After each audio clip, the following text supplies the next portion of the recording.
Once upon a time, choosing a steak sauce at the grocery store pretty much meant picking up a bottle of A1. But now, even the famous steakhouses have put their special sauces on the shelves. So which steak sauce is the one to buy? Here they are from worst to best. Peter Luger is the legendary Brooklyn steakhouse that appears on nearly every list you'll find of best steakhouses in America and has been open since 1887. The simple German-style steakhouse is absolutely worth hitting if you're ever in New York. But do yourself a favor. Wait until you're in the actual restaurant to try anything with the name Peter Luger. The steak sauce is quite simply inedible, unless you're a fan of dousing your meat in cocktail sauce. It makes sense, though, that a place who prides itself on serving the finest meat in New York has a steak sauce that tastes like a prep cook was playing a prank on the chefs. Typically, if you're dining at Peter Luger, you're not bothering with sauce, so don't bother with it at home either.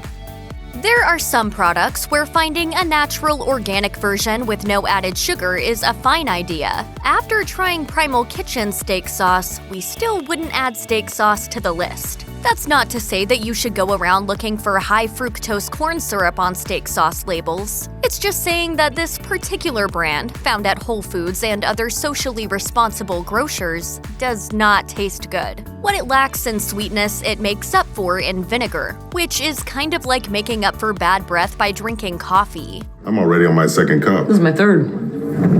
Stop! You're drinking too much! It will overpower any steak, and the combination of citrus and vinegar means you'd be better off just eating the steak without sauce. Granted, Lawry's entrance into the steak sauce category market themselves as a marinade. And yes, if you throw one of these all over your steak half an hour before putting it on the grill, it gives you steaks that don't need any more sauce. That said, their steak and chop marinade works just as well post-grilling as it does before. The onion and garlic flavor in this sauce is dominant, so much so that if you're averse to either taste, this may not be the sauce for you. The onions definitely taste dehydrated, and that concentration of flavor is accentuated by the strong vinegar punch. Using this marinade as steak sauce is not for the faint of heart. Some may argue that HP is more of a brown sauce than a steak sauce, but this classic British condiment is often grouped in with steak sauces in stores and restaurants, and so we have grouped it here too. The classic was invented in 1899 by English grocer Frederick Gibson Garton, who later sold the recipe to settle a bet with a vinegar tycoon. It gained the name HP after the UK's House of Parliament, as it was allegedly served in its restaurant once upon a time. However you categorize it, the sauce is thicker and tangier than traditional steak sauces, and in true British fashion, it'll never upset you or really even cause much of a fuss. But it's not gaining any undue attention either. It's a mild, vinegary flavor with a salty overtone that adds just enough spice that you know it's in the room. One at a time, please. There is only me, sir.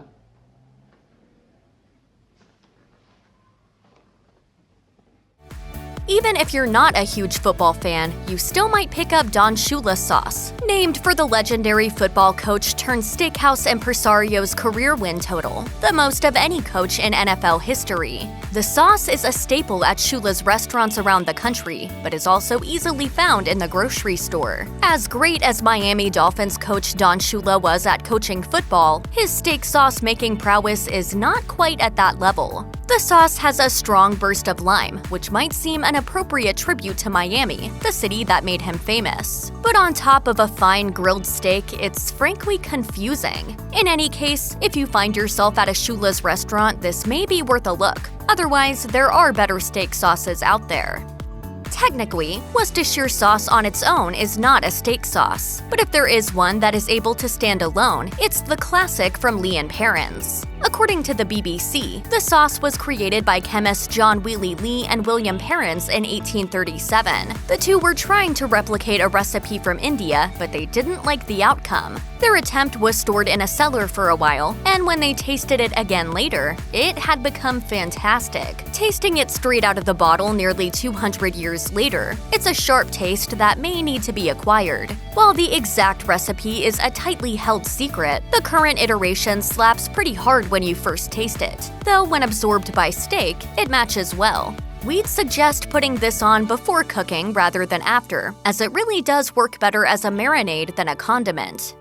Kudos to the label design team for Aldi house brand Burman's, who's created bottles that, at first glance, appear to be familiar. But lean in a little closer and you'll see this white bottle with red trim is altogether nothing like A1, both in appearance and in flavor. The sauce sits a little on the thinner side, making it ideal for pouring on top of a steak, but maybe not so great for dipping. Burman's sauce has a harsh vinegar flavor, and while that works well with meat, it's missing a softening ingredient to balance it out. Looking at the bottle, you'll see the major difference between Aldi's sauce and A1 is the raisin paste, of which Burman's has none.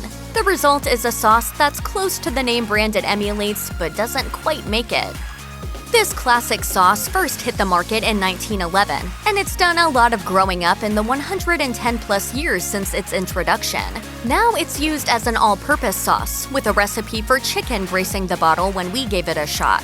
The sauce's name stems from founder Henry J. Heinz, who, as legend has it, saw an ad for 21 styles of shoes and decided he liked the idea of marketing things with numbers. Even though Heinz was making over 60 different products at the time, he marketed his sauces as having 57 varieties because of his and his wife's lucky numbers, 5 and 7 respectively.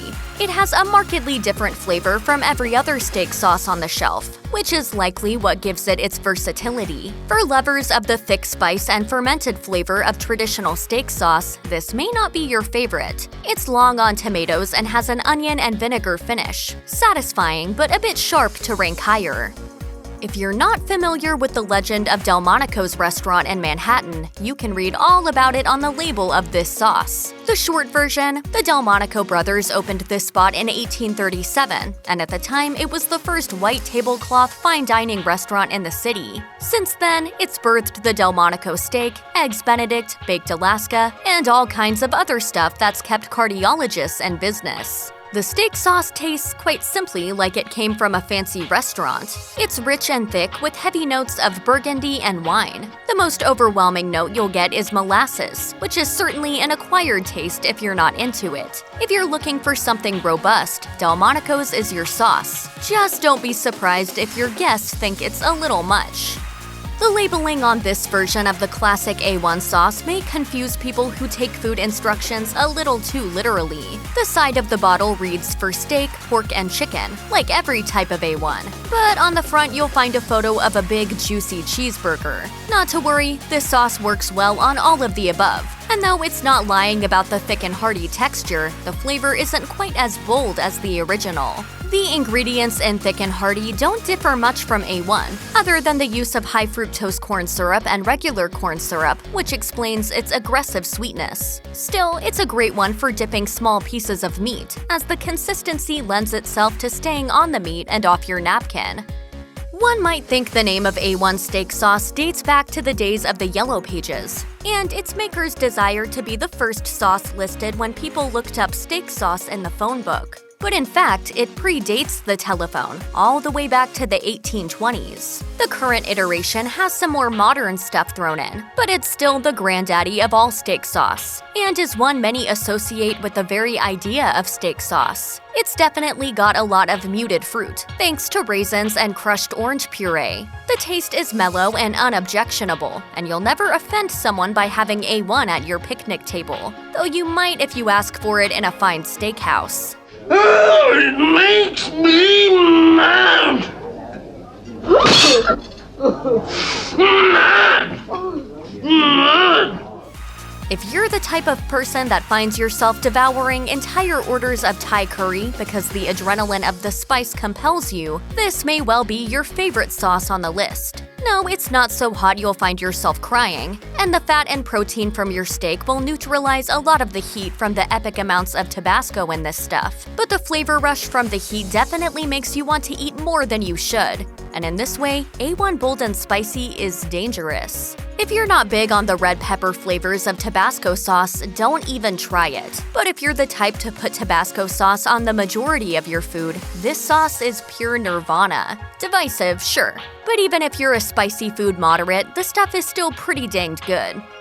The bottle describes it as a robust blend of the finest spices, which may well be accurate, but the finest spice we taste here is pepper, and by finest, we mean only. Essential everyday steak sauce. The sauce is a bit thin and runs from the bottle fast, so if you don't want your steak overpowered with that flavor, take it slow. That said, it's a nice taste that balances well with fattier cuts of meat. The vinegar cuts into the grease and the pepper tops it off nicely, and this sauce will round out your steak to perfection. There's even a hint of tomato, and while every day might be a bit excessive, this is a perfectly serviceable option.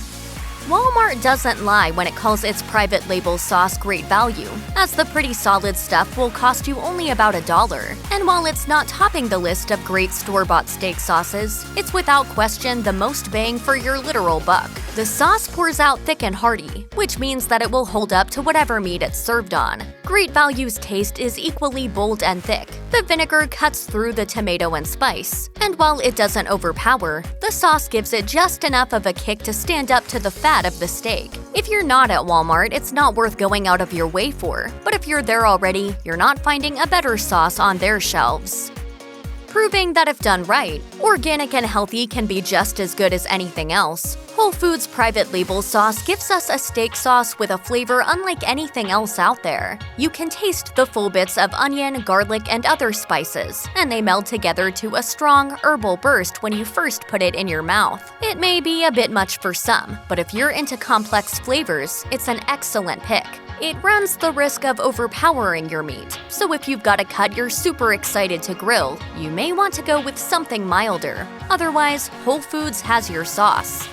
The inventors of Worcestershire sauce also bottle a steak sauce, and though it's unclear if the chemist who developed the famous sauce had a hand in the creation of this thicker, bolder steak sauce, its flavor is just as complex and intriguing as the original stuff. The sauce is among the thickest on the shelf, making it perfect for dipping a small piece of meat into with no worries about sauce dripping onto your lap.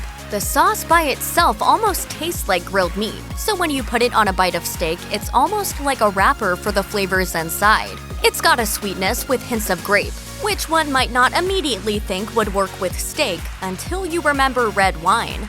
It's a rich, complicated flavor that's clearly got some thought behind it. Simple, this steak sauce is not, but it works perfectly if your steak is hot off the grill. Check out one of our newest videos right here. Plus, even more mashed videos about your favorite foods are coming soon. Subscribe to our YouTube channel and hit the bell so you don't miss a single one.